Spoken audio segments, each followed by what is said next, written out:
There's a woman who lives inside the walls of my gallery. For 15 years, she's been knocking against the marble, attempting to deliver a message I couldn't decipher, until last night. Now I understand.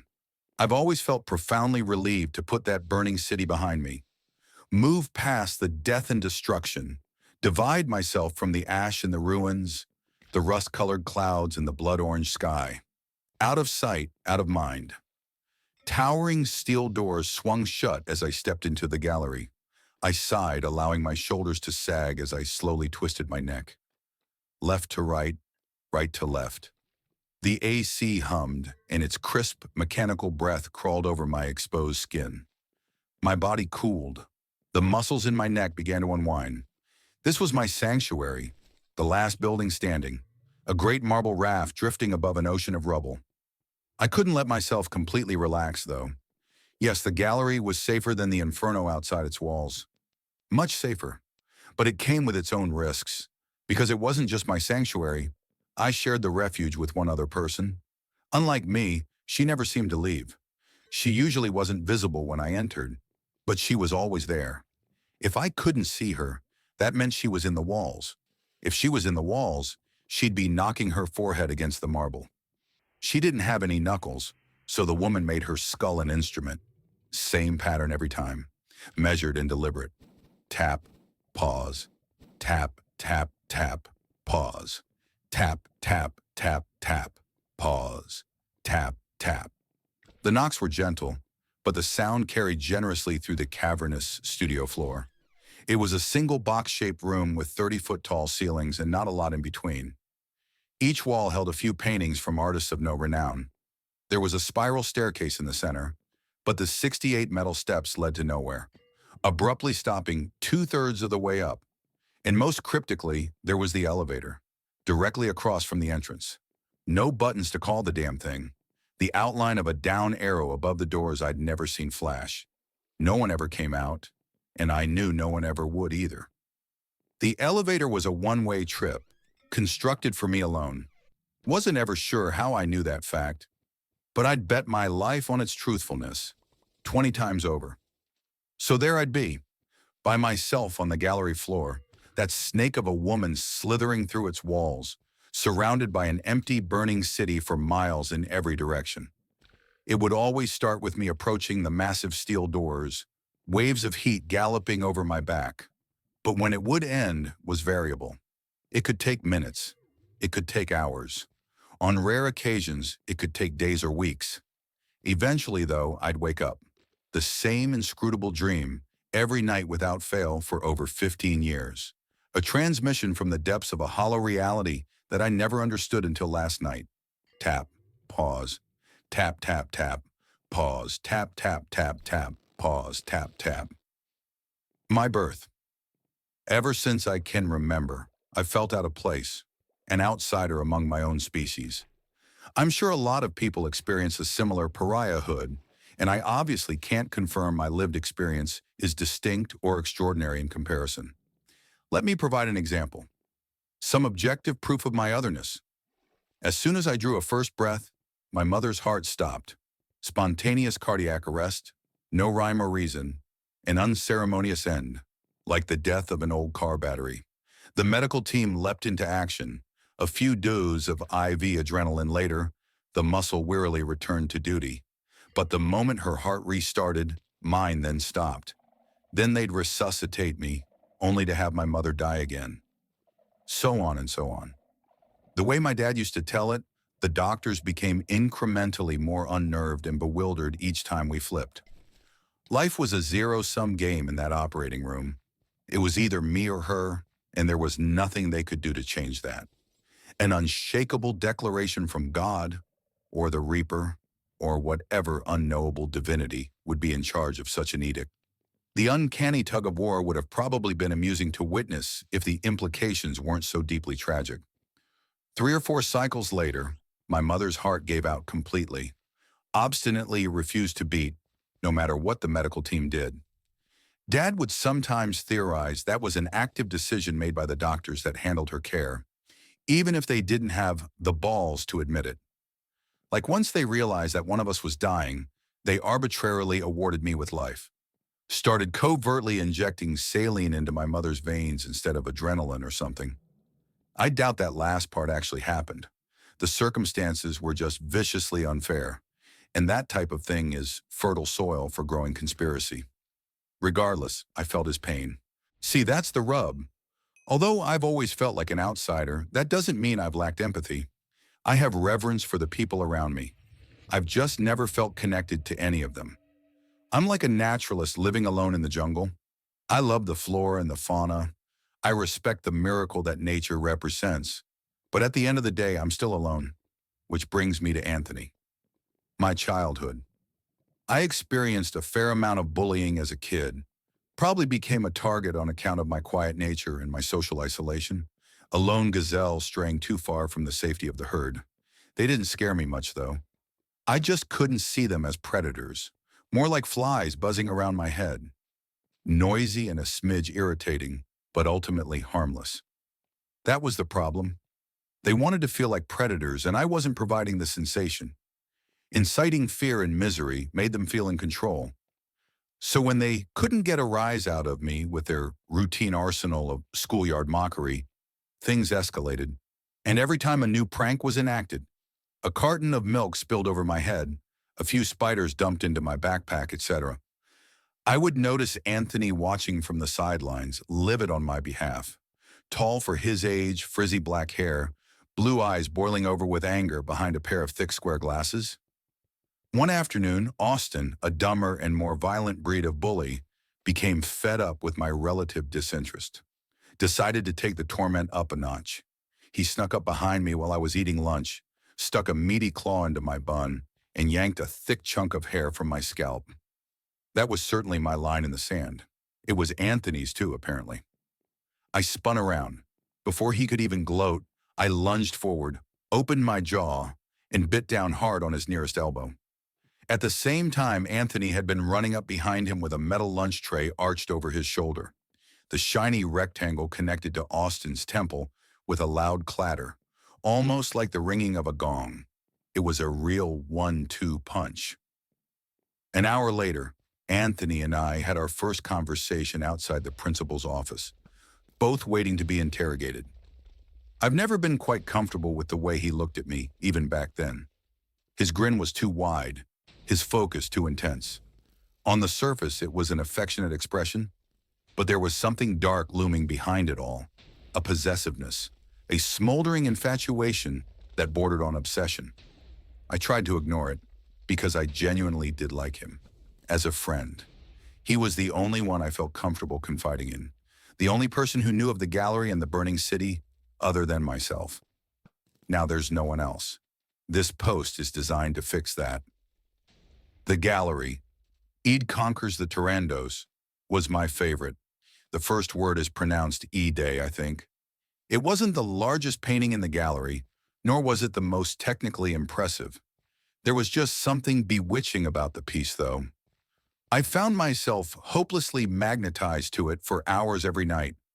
1 foot long, about half a foot tall, with a frame composed of small, alternating suns and moons carved into the wood. It depicted a single-armed Valkyrie with white wings and dull gray armor, lying on her back under the shade of a willow tree. A creature with the body of a man and the head of a stag is descending on her. Its face is contorted into a vicious snarl, arms outstretched with violent intent.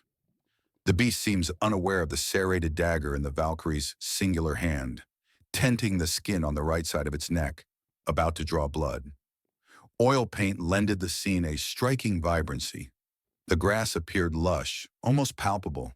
The hair on the beast's knuckles looked matted and dense, like it was overflowing with grease. Studying that canvas made me feel alive. More than I've ever felt in the waking world, honestly. However, that invigoration would fade into unease the moment my eyes landed on the 2 black holes above the Valkyrie's head. Because they weren't some bizarre artistic choice. They were holes, literally. Every painting in the gallery had a pair of them. She liked to watch me look at the paintings every so often. When she did, 2 bloodshot eyes would intensely monitor my gaze through the holes. Sometimes she'd watch for so long without blinking that tears would drip down the length of the piece. Eventually, the frame would tremble with her message. Tap, pause. Tap, tap, tap, pause. Tap, tap, tap, tap, pause. Tap, tap. My adolescence. What's the holdup then? Just do it already, 17-year-old me proclaimed, unafraid and defiant. The man in the ski mask tilted his head. His glare dissipated. I stepped closer. The employee behind the counter stopped pulling bills from the register, eyes wide with disbelief. Quinn, what the fuck are you doing? Anthony hissed, cowering behind a nearby rack of chips. I sniffed the air, ran my fingers along the countertop while licking my lips, surveyed my surroundings by turning my head, and perked my ears for unusual sounds. Smell, touch, taste, sight, hearing. I resampled them all. Everything was as it should be. I felt my confidence balloon further. I'll do it, bitch. Shoot. I ain't afraid. I'll splatter your guts across the fucking floor. The would-be criminal stuttered. I stepped even closer, close enough that the barrel of his pistol began digging into my chest. Yeah, I heard you the first time, man. I smiled, baring my teeth. So do it then. Look, I'm making it easy for you.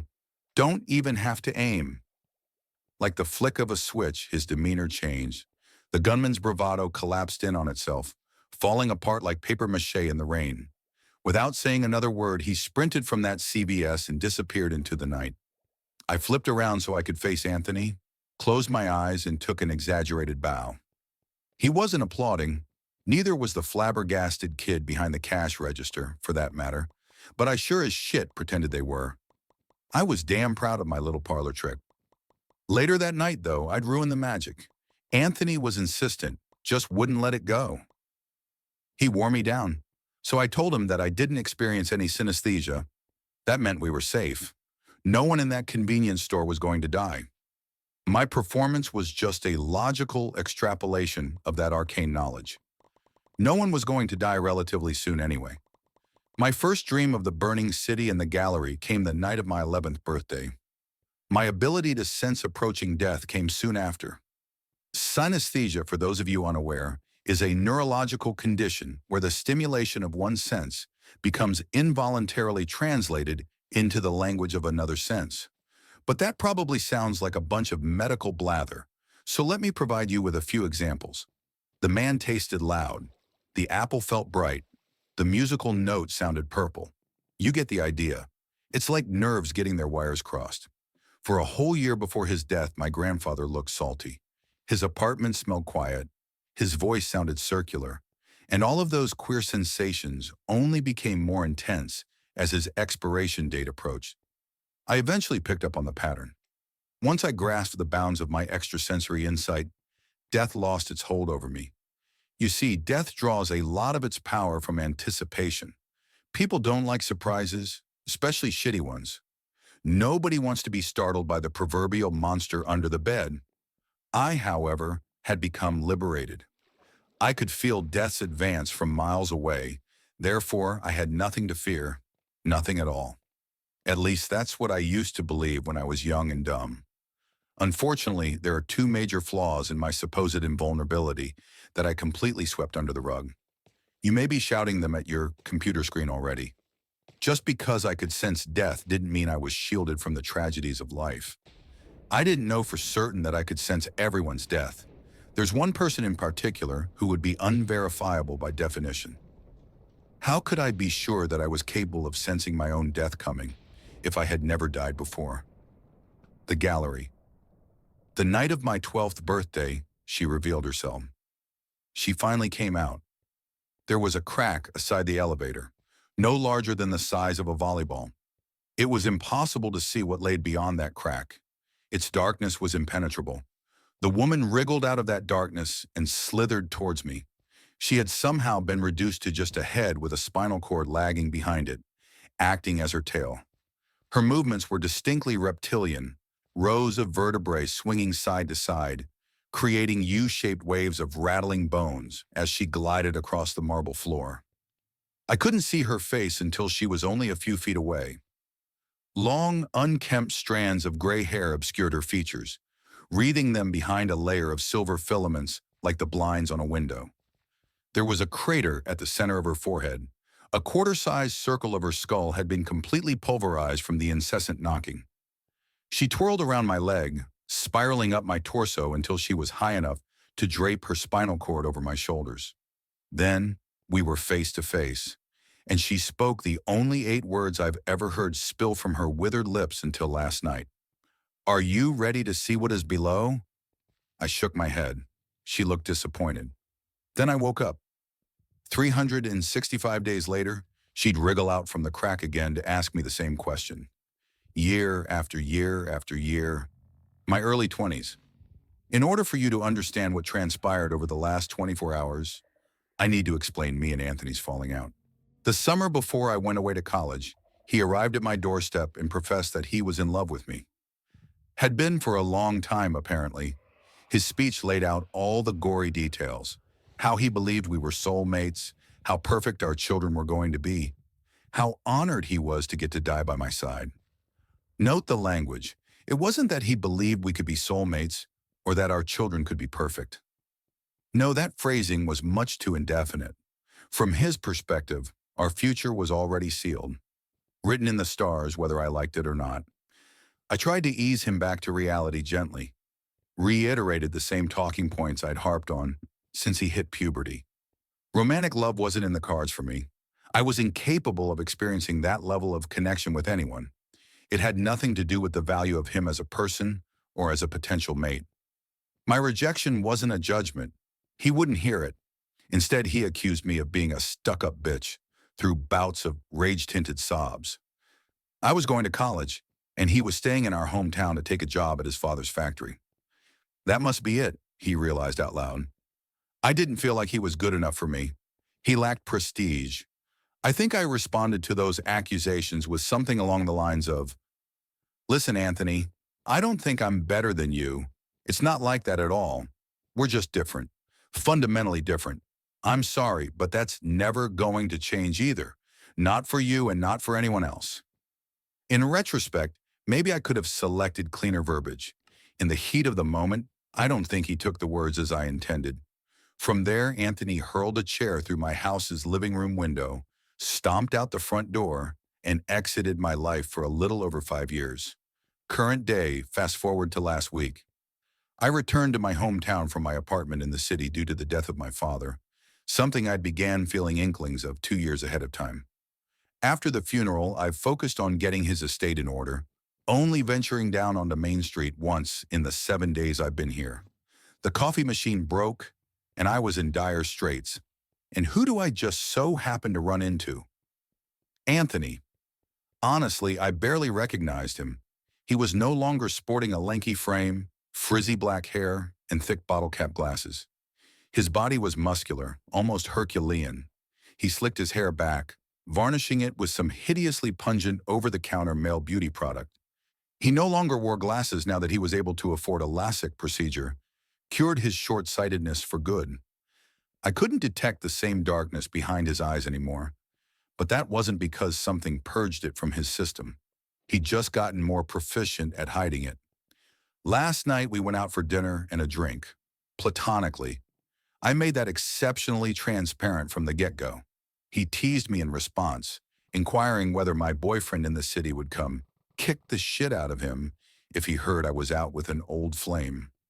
For what felt like the millionth time, I explained to Anthony that I wasn't interested in that type of connection. Thus, I was single. That made him smile. Inevitably, he invited me back to his apartment. He was very proud of his lucrative new position in his company and the luxuries that came with it, and he wanted to show off. I almost reminded him that it wasn't his company. It was his father's company. To avoid conflict, I held my tongue. It might sound insane that I agreed to his invitation. Like I said, he concealed his darkness well. Anthony may have grown up to be a bit of a tool, but he was still the only person I ever felt close with. I was genuinely interested in seeing how his life had turned out. I wasn't experiencing any synesthesia around him either. To me, that indicated relative safety. No one was going to die. If he tried something lecherous, an act of depravity that may not necessarily inflict death, Well, that's what pepper spray is for. Anthony lived in a two-story brick row home on the outskirts of town. I walked in the door and was greeted by a tiny entrance nook followed by an extensive set of stairs, which led up to his ostentatious foyer/entertainment room. I won't lie, and it was impressive. That was the point, I think. His home was just a big, glossy distraction, something to keep your attention away from the bedeviled man who lurked within. Barely even noticed him tapping on some home security dashboard to the right of the front door. I do remember hearing the heavy click of a motorized lock, though. At that point, I was already walking up the stairs. For the next hour, we sat across from each on a massive leather sectional in his foyer, chit-chatting over an additional glass of wine. Eventually, though, enough was enough. I think he sensed I was preparing to excuse myself and go home, because he leaned over, grabbed one of 5 stout candles off of the coffee table, and began lighting the wick with a box of matches he pulled from his blazer pocket. I told Anthony it was getting late, and that it was time for me to leave. He didn't say anything. He didn't react to the sentence at all. He just kept silently lighting the candles. When I witnessed the reflection of the burning wick in his eyes, I realized I had made a mistake. Fine, I thought. I don't need his permission to leave. He didn't say anything as I darted past him, jogging down the stairs. I pulled the knob to the front door. It didn't budge. There wasn't any obvious way to unlock it either. Anthony, can you kindly help me unlock the front door? I called up, experiencing terror for the first time in years, a voracious chill eating its way through my chest. Nothing. No response. Not a peep. Instead, the lights clicked off. I felt a lump grow in the back of my throat. Sweat poured over my temples. I perked my ears. No footfalls. No sound. No synesthesias. Just darkness oozing down that silent corridor. A lurching tidal wave of black tar moments away from swallowing me whole. I reached into my purse for my cell phone. Then furious movement down the stairs. The sound of heavy boots stomping on hardwood filled my ears. Before I could react, he was looming over me. An open hand exploded out from the shadows and hooked onto my blouse collar. With one forceful pull, he yanked me to the ground. The bridge of my nose crashed into the edge of a stair as I fell. Electric pain writhed and crackled over my sinuses. My mouth felt hot and boggy as he lugged me back up to the foyer. Anthony quickly pinned my body to the floor in front of the coffee table. I thrashed and struggled, but it wasn't much use. He had positioned one muscular knee on each of my elbows. I was trapped. Without uttering a word, he wrapped his meaty claws around my neck and squeezed. The veins in his head pulsed, his face swollen with fury. I started to see double. Consciousness liquefied and slipped through my fingertips. I closed my eyes. With the last few grains of life I had left, I thought of my favorite painting. Ide conquers the Tyrandos. I wanted to die with its beauty graffitied on the inside my skull. Unexpectedly, there was the tearing of flesh and a soggy gurgle, followed by a few sputtering coughs. Anthony's hands released. Oxygen rushed into my starved lungs. I opened my eyes. A serrated dagger had been plunged into the soft flesh of his neck, skewering it completely. I saw a bit of the blade poking through on the other side. Dewdrops of blood and plasma seeped from the fatal wound, trickling over his collarbone and dripping onto my blouse. The scent of iron quickly coated the interior of my broken nose. A hand still tightly gripped the dagger's handle, but Anthony's heavy knees had never left my elbows. It wasn't mine, but it came from me. I traced the ethereal limb from the knife to the center of my rib cage, where it had sprouted, and as swiftly as it appeared, the limb and dagger vanished. Before Anthony collapsed on top of me, I used my freed hands to push him off and to the side. He fell, hitting the coffee table as he tumbled. The resulting collision sent 5 burning candles crashing onto a large cotton blanket nearby. His foyer became a bonfire. I stood up still weak and woozy from the prolonged suffocation. The sofa had caught flame too. Harsh black smoke began to diffuse throughout the apartment. I raced down the stairs once again, but I reached a similar impasse. The door remained mechanically locked. I screamed, cried out for someone to hear me, twisted the knob so hard that it tore the skin on my right palm. All the while, a conflagration bloomed behind me. I shifted my attention to the digital security dashboard aside the door. I pushed my fingers against the keyboard. The device whirred to life. 4 asterisks stood in my way. PIN number was required to get to the home screen. I tried my birthday, 2 digits for the month, 2 digits for the year. Incorrect. A warning on the screen read 2 attempts left. I tried Anthony's birthday. Nothing. 1 attempt left. My panic intensified, reaching a fever pitch in tandem with the ravenous flames 1 floor above. Then I heard it. At least I think I heard it. Maybe my mind just clicked into place, and the realization was so profound that it felt like the noise began physically swirling around me. Yet I distinctly remember hearing the knocking from within the wall, directly behind my head. Tap, pause. Tap, tap, tap, pause. Tap, tap, tap, tap, pause. Tap, tap. I held my breath. 1-3-4-2. The screen opened. I clicked unlock, twisted the knob, pushed my body against the door, and spilled out onto the street. The gallery. When I arrived last night, a few hours after Anthony died, something was different. The woman slithered out from the crack and started moving towards me. I met her halfway, next to the spiral stairs. She grinned at me from the floor. For the first time, I asked her a question. Why could I not sense that Anthony was going to die? She glided up my leg, draping her spine over my shoulders so she could be eye to eye with me. When she spoke, her sentences lacked the 1-3-4-2 rhythmic structure I'd come to know her by. Her voice was high-pitched and raspy, and her mouth didn't actually move when she talked. She just kept it ajar, and the words flowed out. Because he was never supposed to die last night. You were supposed to die last night. That's what was written. You can't foretell something that's never been written. Her grin became sharper at the corners of her mouth, rapturous and grim. But I intervened. You'd never get to the gallery unless I did something about it. Took a lot of work and planning, but I did it. We did it.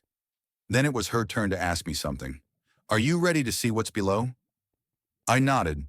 Immediately, the down arrow above the elevator lit up bright red, and a chiming sound echoed through the gallery. The doors opened, and I gasped. There was the headless body of a woman, standing motionless inside the elevator, wearing a silver cocktail dress with the edges of a bloody hospital gown peeking out from underneath. She held a balloon in her hand. The side of it read, "Happy Birthday," in a rainbow of colors. The woman's head and her spine slithered ahead of me. It scaled the decapitated body and inserted its tail into the dry flesh between the body's collarbones until the head was snugly attached. I walked over and stepped in. The inside glistened, polished and reflective like a mirror. For the first time, I saw myself as I was within the gallery. I'd always assumed I was the same age in the waking world that I was in the dreams. But I wasn't. I was much, much older, and that revelation really got me thinking. Maybe the gallery has never been a dream.